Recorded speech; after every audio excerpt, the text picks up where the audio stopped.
আসসালামু আলাইকুম, সবাইকে স্বাগতম। আজ আমরা শুনব বাংলা সাহিত্যের অন্যতম কালজয়ী উপন্যাস পদ্মা নদীর মাঝি। এই উপন্যাসের লেখক মানিক বন্দ্যোপাধ্যায়। আজকের পর্বে আমরা গল্পের শুরু থেকে ধীরে ধীরে এগিয়ে যাব। চলুন শুরু করা যাক। বর্ষার মাঝামাঝি পদ্মার ইলিশ মাছ ধরার মরশুম চলিয়াছে। দিবারাত্রি কোনো সময়ে মাছ ধরার কামাই নাই। সন্ধ্যার সময় জাহাজ ঘাটে দাঁড়ালে দেখা যায় নদীর বুকে শত শত আলো অনির্বাণ জোনাকির মতো ঘুরিয়া বেড়াইতেছে। জেলে নৌকার আলো ওগুলি সমস্ত রাত্রি আলোগুলি এমনই ভাবে নদীবক্ষে রহস্যময় ম্লান অন্ধকারে দুর্বোধ্য সংকেতের মতো সঞ্চালিত হয়। এক সময় মাঝরাত্রি পার হয়ে যায়। শহরে, গ্রামে, রেল স্টেশনেও, জাহাজঘাটে শান্ত মানুষ চোখ বুঝিয়া ঘুমাইয়া পড়ে। শেষ রাতে ভাঙ্গা ভাঙ্গা মেঘে ঢাকা আকাশে ক্ষীণ চাঁদটি ওঠে। জেলে নৌকার আলোগুলি তখনও নেভে না। নৌকার খোল ভরিয়া জমিতে থাকে মৃত সাদা ইলিশ মাছ। লণ্ঠনের আলোয় মাছের আশ চকচক করে। মাছের নিষ্ফল চোখগুলোকে স্বচ্ছ নীলাভ মনের মতো দেখায়। কুবের মাঝি আজ মাছ ধরিতেছিল দেবীগঞ্জের মাইন দেরেক উজানে। নৌকায় আরো দুজন লোক আছে, ধনঞ্জয় এবং গণেশ। তিনজনের বাড়ি কেতুবপুর গ্রামে। আরো 2 মাইল উজানে পদ্মার ধারে কেতুবপুর গ্রাম। নৌকাটি বেশি বড় নয়, পেছনের দিকে সামান্য একটু ছাউনি আছে।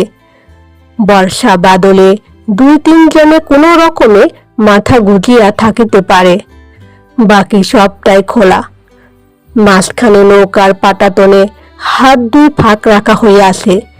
এই ফাঁক দিয়ে নৌকার খোলের মধ্যে মাছ ধরিয়া জমা করা হয়। জাল ফেলিবার ব্যবস্থা পাশের দিকে।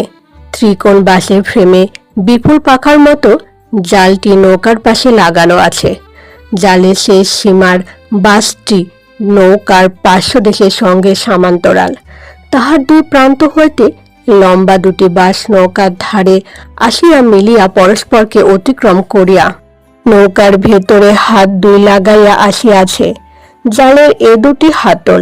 এই হাতল ধরিয়া জাল ওঠানো এবং নামানো হয়। গভীর জলে বিরাট ঠোঁটের মতো 2টি বাঁশে বাঁধা জাল লাগে। দড়ি ধরিয়া বাঁশের ঠোঁট হা করিয়া জাল নামাইয়া দেওয়া হয়। মাছ পড়িলে খবর আসে জেলের হাতে দড়ি পাইয়া। দড়ির দ্বারাই জলের নিচে জালের মুখ বন্ধ করা হয়।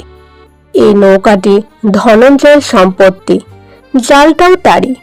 প্রতি রাত্রে যত মাছ ধরা হয় তাহার অর্ধেক ভাগ ধনঞ্জয়ের, বাকি অর্ধেক কুবের ও গণেশের।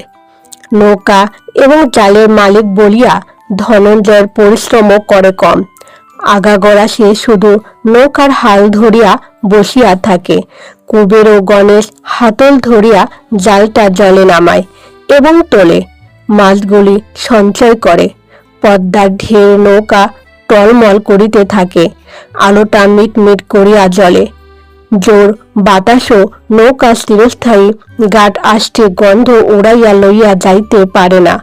এক হাত একখানি কাপড়কে নেংটির মতো কোমরে জড়াইয়া ক্রমাগত জলে ভিজিয়া শীতল শীতল জলবাতাসে শীত বোধ করিয়া বিনিদ্র আরক্ত চোখে লণ্ঠনের মৃদু আলোয় নদীর অশান্ত জলরাশির দিকে চাইয়া থাকিয়া কুবের ও গণেশ সমস্ত রাত মাছ ধরে। নৌকার স্রোতে ভাসিয়া যায়। বৈঠা ধরিয়া নৌকাকে তাহারা ঠেলিয়া লইয়া আসে সেইখানে যেখানে একবার একেবারে ঝাঁকের মধ্যে জাল ফেলিয়া মাছ উঠাইয়াছিল। আজ খুব মাছ উঠিতেছিল, কিন্তু ভোরে দেবীগঞ্জে মাছের দর না জানা অবধি এটা সৌভাগ্য কিনা বলা যায় না। সকলের যদি এরকম মাছ পড়ে দরকাল এত নামিয়া যাইবে যে বিশেষ কোনো লাভের আশা থাকিবে না।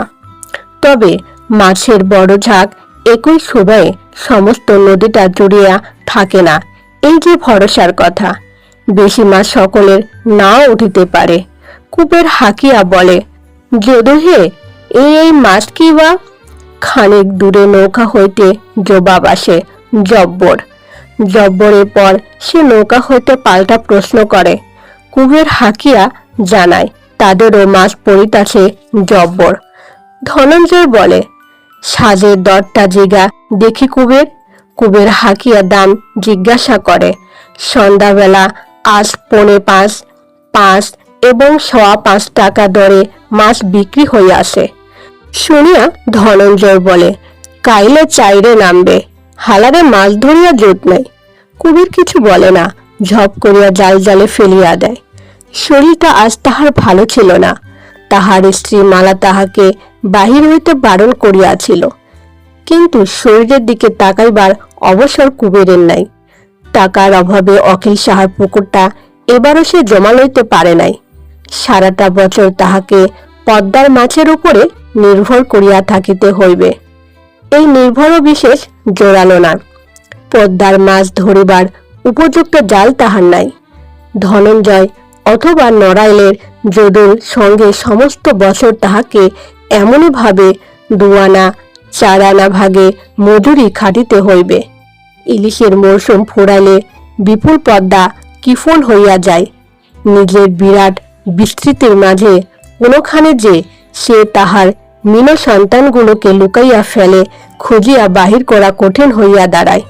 নদীর মালিককে খাজনা দিয়ে 1000 টাকা দামের জাল যাহারা পাতিতে পারে, তাহাদের স্থান ছাড়িয়া দিয়া এত বড় পদ্মার বুকে জীবিকা অর্জন করা তাহার মতো গরিব জেলের পক্ষে দুঃসাধ্য ব্যাপার। ধনঞ্জয় ও যদুর জড়াতালি দেওয়া ব্যবস্থায় যে মাছ পড়ে, তাহার 2-3 আনা ভাগে কারো সংসার চলে না। উপার্জন যা হয় এই ইলিশের মরশুমে। শরীর থাক আর যাক, এই সময় একটা রাত্র ঘরে বসিয়া থাকিলে কুবেরে চলিবে না। মাঝরাতে একবার তাহারা খানিকক্ষণ বিশ্রাম করিয়াছে। রাত্রি শেষ হইয়া আসিলে কুবের বলিল, একটু জিরাই গো আজন খুড়ো।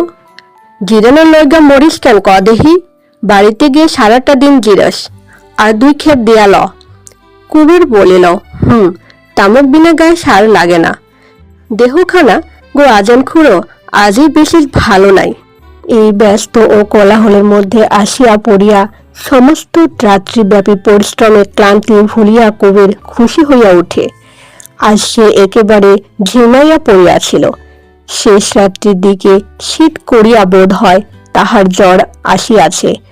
চোখ দুইটা যে তাহার ভয়ানক লাল হইয়া উঠিয়াছে, গণেশ তাহা দেখিতে পাইয়া বলিয়াছে 4-5 বারের বেশি। নেংটি ছাড়িয়া 3 হাতি ছোট ময়লা কাপড়খানি পরিয়া কুবের তীরে উঠিল। কাদার মধ্যে একটা লোহার চেয়ার ও কাঠের টেবিল পাতিয়া চালানবাবু কেদারনাথ মাছ গোনা দেখিয়া খাতায় লিখিয়া যাইতেছে। 100 মাছ গোনা হইবা মাত্র তাহার চাকরটা ছো মারিয়া চালানবাবুর চাঁদা 5টা মাছ মস্ত একটা কেরোসিন কাঠের বাক্সে ভরিয়া ফেলিতেছে। পাশে কাঠের প্যাকিং কেসে 1 সারি মাছ ও 1 পরত করিয়া বরফ বিছাইয়া চালানোর ব্যবস্থা হইতাছে। খানিক দূরে মেন লাইন হইতে গায়ে জোরে টানিয়া আনা 1 জোড়া উঁচু নিচু ও প্রায় অকেজো লাইনের ওপর 4-5টা ওগান দাঁড়িয়ে আছে। মাছের বোঝা লইয়া যথাসময়া ওনারগুলো কলকাতার পৌঁছাবে। সকালে বিকেলে বাজারে বাজারে ইলিশ কিনিয়া কলকাতার মানুষ ফিরিবে বাড়িতে। কলকাতার বাতাসে পাওয়া যাইবে পদ্মার ইলিশ মাছ ভাজার গন্ধ। একটা অগানের আড়ালে দাঁড়াইয়া লম্বা শার্ট গায়ে বেটে ও মোটা এক ব্যক্তি অনেকক্ষণ হইতে কুবেরের দৃষ্টি আকর্ষণের চেষ্টা করিতেছিল। কুবের তাহার দিকে চাহিতে সে হাতছানি দিয়া ডাকিল। কুবের অনেকক্ষণ নড়ল না, উদাস ভাবে দাঁড়িয়া রইল। তারপর কাছে গিয়ে বলল, কি কন? সে রাগ করিয়া বলিল, কি কন? কি জানিস না? মাছ লই আয়, 3টা আনিস। মাছ তো নাই শীতল বাবু। নাই কি রে নাই? রোজ আমারে মাছ দেওয়ানোর কথা না তোর? নিয়ে আয় গাজা, বড় দেখে আনিস। আজ এখানেই শেষ করছি।